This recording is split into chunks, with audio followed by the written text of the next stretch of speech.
So I am smiling big time on the inside because I introduced the two of you. That's right. That's right. And that's one thing that I'm going to be proud of that for a long, long time. Yeah, you had to use the Loveless Cafe to bring us together. That's right. Exactly. Yeah. A good use of the Loveless. But I thought, man, of all the people that need to get to know each other, here's two guys. This would make total sense. And we're talking about doing things with Chuck as well in the future. Wonderful. Yeah. Oh, that's great. And Tommy Coombs lives in Nashville too. Well, you know what? I've never met Tommy. We need to. Yeah. I would love to have Good man. Have him on. He and Chuck are 2/5 of Love Song. Actually, if you count me in, that's 3/5 because I was in the band for a while. That's right. Fair enough. Would it ever happen that we could get some live music in here some morning? Sure. I mean, I'm limited in my abilities, but I'll sing. No, I mean as far as live playing, Yeah, if you could turn the heat on. Yeah. Yes.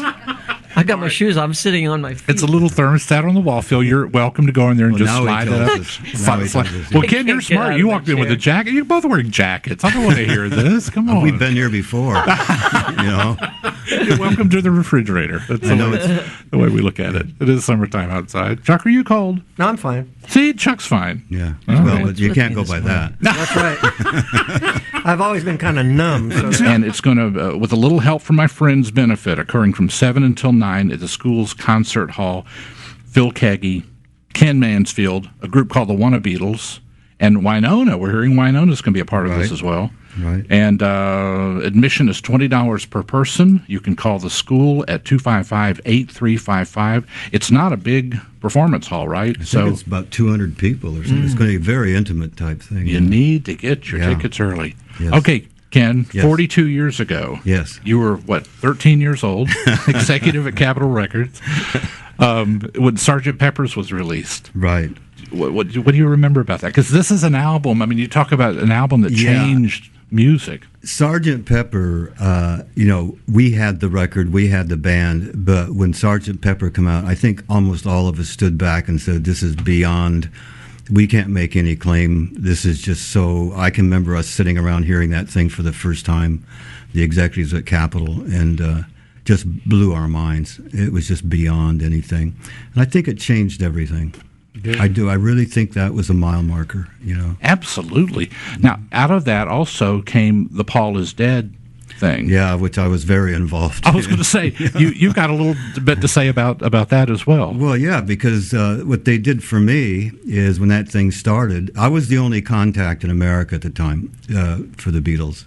And when they did that, they didn't tell me what the deal was. They didn't tell me if it was a promotion thing or whether it was real or whether it was a hoax or nothing.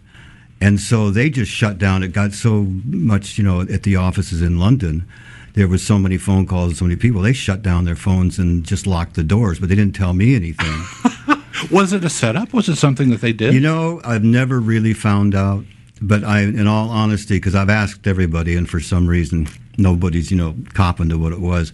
But I just think it's something that got started innocently, and the Beatles saw it going, and they thought, play along with it. Let it roll. Just let it roll, And so the more you look, the more you see, well, he's barefoot in this picture, and he's wearing a black flower in this picture. I know, and and the big one was where they, to the tape that John said, I buried Paul. Which he did. Actually, it's cranberry sauce. Cranberry sauce. That's what he's saying, isn't it? Well, no, what he was saying on that thing was he was too loud in the mix when they were recording, and he said, which is a common phrase, I'm burying Paul. I need more Paul in my headsets, and so turned me down and turned Paul up. No, that's what I was told. I thought I heard George Martin say that he was saying cranberry sauce. Oh, okay. Well, there you go. There's another story. Yeah. Okay. Wow. Yeah. So you weren't. So were you getting lots of phone calls? Oh gosh, it shut down my office. No, it really did. It just shut down the phones at Capitol. And sold a lot of records. Yeah, so what I did was I had a bunch of things that Paul had signed to me before he was dead and during he was dead and after he was dead.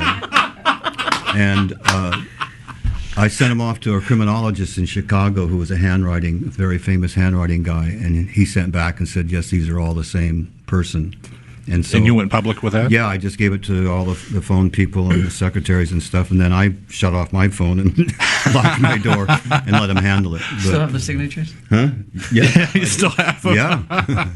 Dude. I mean, if that was a setup, what a brilliant Yeah. setup. And if Yeah. it was by accident, what a fortunate accident for Capitol, Exactly. for EMI in London, and for you guys for Capitol Records, because Yeah. it sold a lot of records. The picture on the Abbey Road album where that Volkswagen has 29 IF, and that had been 29 if Paul wouldn't have been killed. Right. And right. Jack Oliver, who was the head of international for Apple, I asked him this about 3 months ago, and he said that we wanted to shoot the cover there. That Volkswagen was there. We couldn't find the owner. We kept trying. We got everything cleared off. We just finally gave up, and we shot the picture with that Volkswagen there. So that's where that bit was, you know. So. Wow. were you there for any of that, for the shoot of the, No. They did all that without Oh you. yeah. That is amazing. Any other story you can tell us? Phil, you got any questions for Ken? I mean, it's like every time I'm around him, I want to ask him questions. Connie had a great deal to do with you coming to know the Lord Jesus. Oh, absolutely. She brought me to the Lord. I came to Nashville. My life was a mess. I was a stoner. I had a guru. I mean, I was broke. You know, I had a bad rep, and I was going to come back to Nashville and just hook up with the outlaw gang and just go crazier because I lost everything in L.A. and my business went under. It was just terrible. And you were heavy. You were knee deep into Eastern religions and philosophy and everything. I was a major chela of an international guru. So anyway, I came to Nashville. I thought I'm just going to pick up where I left off here. I'm going to get more crazy and do more bad things than ever. And I met Connie like the first day I was here. Really? And she was deep in her walk with the Lord at that time. And we had this real problem because I agreed that Jesus was an ascended master and he was one of the ways. And she said, no, he's the way. And God put us together. We fell in love the minute we saw each other. It took about 10 seconds. And so we just dealt with this. And finally one day she came to me because we were really, it was only one place to go, and that was to get married. And she said, I've had to make a decision. She said, I cannot be unequally yoked, and I have to choose between you and Jesus. And she said, I choose Jesus.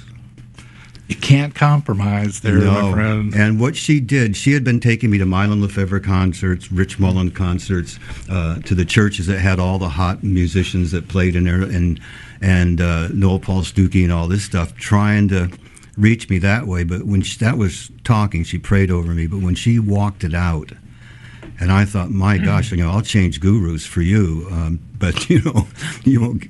And I just thought I want to care about something as much as she cares about Jesus. So. But it's the difference between a way to the Father and the way to the right, Father. Right. And you had to come to that place and acknowledge that. Right. So the outcome of that is now, I have a ministry and I'm reaching thousands of people like Phil and Chuck are all the time.